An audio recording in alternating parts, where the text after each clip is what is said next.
नमस्कार, स्वागत है आपका भारत एक्सप्रेस यूपी में। मैं हूं आपके साथ आनंद विजय सिंह। उत्तर प्रदेश की सियासत में बीएसपी प्रमुख मायावती को एक के बाद एक मिलती चुनावी मात और चुनाव दर चुनाव बीएसपी के खिसकते जनाधार से पार्टी के तमाम दिग्गज नेताओं के विश्वास अब डगमगाने लगे हैं। सूबे की राजनीतिक बिसात पर मायावती अलग थलग पड़ गई हैं और इसके चलते दलित समुदाय के 22% वोट बैंक पर विपक्षी दलों की निगाहें टिक गई हैं। BJP, Samajwadi party, RLD, Congress और चंद्रशेखर आजाद तक दलित समुदाय का दिल जीतने की कोशिश में जुटे हैं और ऐसे में अब देखना यह है कि 2024 के लोकसभा चुनाव में दलित मतदाता का वोट किस तरफ जाता है या दलित समुदाय का वोट किसे कितना मिलता है। आपको बता दें कि उत्तर प्रदेश की सियासत में 2012 के बाद से बीएसपी का ग्राफ नीचे गिरना शुरू हुआ तो 2022 के चुनाव में उसने सबसे निराशाजनक प्रदर्शन किया। यूपी में बीएसपी का आधार गिरकर 13% पर पहुंच गया है। पार्टी के पास महज एक विधायक है और 2019 में जीते सांसदों का भी मोह भंग हो रहा है। इसके बाद भी मायावती न तो सड़क पर उतर रही हैं और न ही बीजेपी सरकार के खिलाफ उनके वो तेवर नजर आए जिनके लिए वो जानी जाती हैं। पार्टी कैडर और सूबे के आवाम के साथ उनका संवाद भी अब खत्म होता जा रहा है। ऐसे में सूबे के 22% दलित मतदाताओं को अपनी अपनी पार्टी में जोड़ने की कवायद शुरू हो गई है। मायावती के दलित कोर वोट बैंक पर भीम आर्मी के चंद्रशेखर आजाद की नजर है। यूपी का 22% दलित समाज दो हिस्सों में बटा है। एक जाटव जिनकी आबादी करीब 12% है और दूसरा 10% गैर जाटव दलित है। मायावती जाटव समुदाय से आती हैं। चंद्रशेखर आजाद भी जाटव हैं और मायावती की तरह पश्चिमी उत्तर प्रदेश से ही आते हैं। जाटव वोट बीएसपी का हार्डकोर वोटर माना जाता है जिससे चंद्रशेखर साधने में जुटे हुए हैं।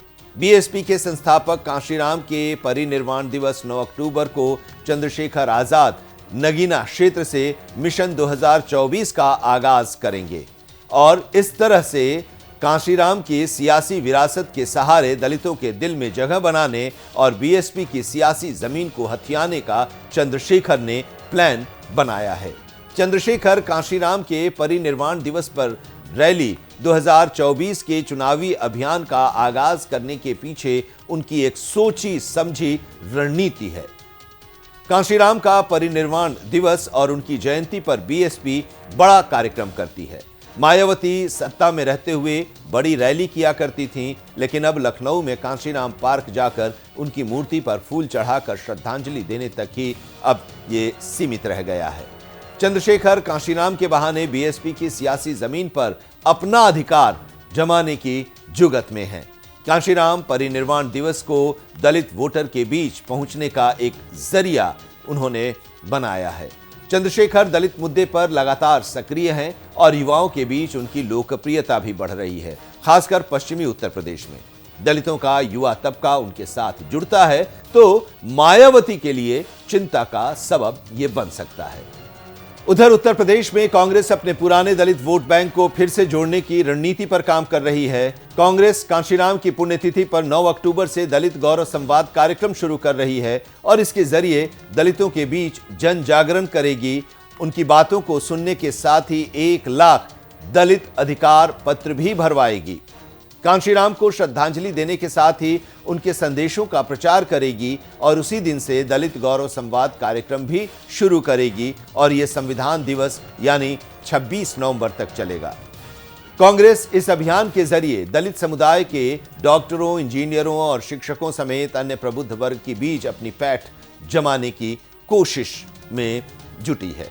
कांग्रेस के प्रदेश संगठन मंत्री अनिल यादव का कहना है कि जिस दिन दलित कांग्रेस के साथ पूरी तरह से आ गया उसी दिन बीजेपी केंद्र और राज्य से सत्ता से बाहर हो जाएगी।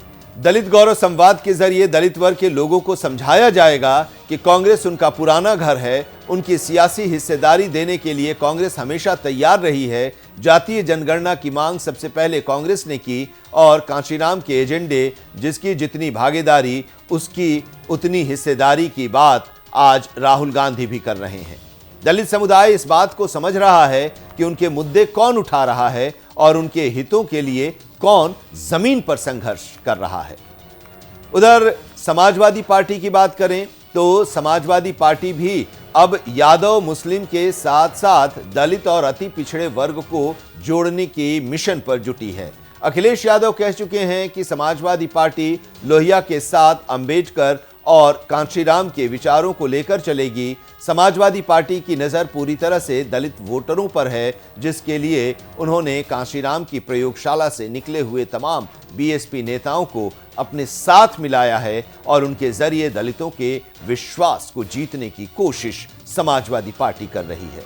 अंबेडकर वाहिनी बनाई तो साथ ही कांशीराम की मूर्ति का अनावरण भी किया और इतना ही नहीं, साफ साफ वो कहते भी हैं कि लोहियावादी और अंबेडकरवादी एक साथ आ जाते हैं तो फिर उन्हें कोई हरा नहीं सकता।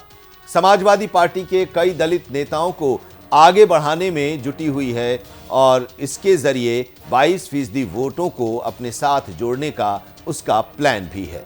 और अब बात बीजेपी की। बीजेपी गैर जाटव दलितों को अपने साथ जोड़ने में काफी हद तक सफल हो चुकी है और अब उसकी नजर जाटव वोटों पर है। बीजेपी लगातार दलित समुदाय के बीच अपनी पैठ जमाने की कोशिशों में जुटी है। केंद्र और राज्य की योजनाओं के जरिए दलित समुदाय के बीच बीजेपी ने एक बड़ा वोट बैंक तैयार कर लिया है और इतना ही नहीं, संघ पर सामाजिक समरसता के जरिए दलित समुदाय के विश्वास को जीतने की कोशिश भी कर रही है, जिसके लिए गांव-गांव अभियान भी चला रही है। बीजेपी ने दलित समुदाय के अलग अलग जातियों को सरकार और संगठन में जाकर जगह दिया है और उन्हें सियासी संदेश देने की कोशिश भी कर रही है। चौधरी चरण सिंह और चौधरी अजित सिंह की सियासी विरासत संभाल रहे आरएलडी की अगर हम बात करें तो इसके प्रमुख जयंत चौधरी हैं और उनकी नजर भी दलित वोटों पर है। दलित वोटों को जोड़ने के लिए लगातार जयंत चौधरी मशक्कत कर रहे हैं। जयंत चौधरी अपने विधायकों को यह निर्देश भी दे चुके हैं कि विधायक निधि का 33% पैसा दलित बस्तियों और उनके विकास के लिए खर्च किया जाए। और इतना ही नहीं, उन्होंने दलित नेता चंद्रशेखर आजाद के साथ भी हाथ मिला रखा है। खतौली उपचुनाव में चंद्रशेखर आजाद के जरिए दलितों का जो वोट है वो आरएलडी के खाते में गया और आरएलडी को जोड़ने में ये सफल भी रहा था। उधर पश्चिमी उत्तर प्रदेश में जाट मुस्लिम दलित गुर्जर समीकरण बनाने में जुटे हुए हैं और उसके लिए गांव-गांव अभियान भी चला रहे हैं। इन सब के बीच बीएसपी अपने वोट बैंक को जोड़े रखने की कोशिशों में जुटी हुई है, लेकिन गैर जाटव पूरी तरह से बीएसपी से खिसक चुका है और अब जाटव वोटों में भी सेंधमारी शुरू हो गई है। ऐसे में मायावती ने अपने भतीजे आकाश आनंद को आगे किया है, जो कांशीराम के परिनिर्वाण दिवस पर बिजनौर में रैली कर दलित समुदाय के विश्वास को दोबारा से जीतने की रणनीति मानी जा रही है। बीएसपी के लिए 2024 का लोकसभा चुनाव काफी चुनौतीपूर्ण बन गया है। दलित मतों पर विपक्ष की नजर उत्तर प्रदेश में दलित मतदाता करीब 22% हैं और 80 के दशक तक कांग्रेस के साथ दलित मतदाता मजबूती के साथ जुड़े रहे, लेकिन बीएसपी के उदय के साथ ही ये वोट उससे छिटकता चला गया।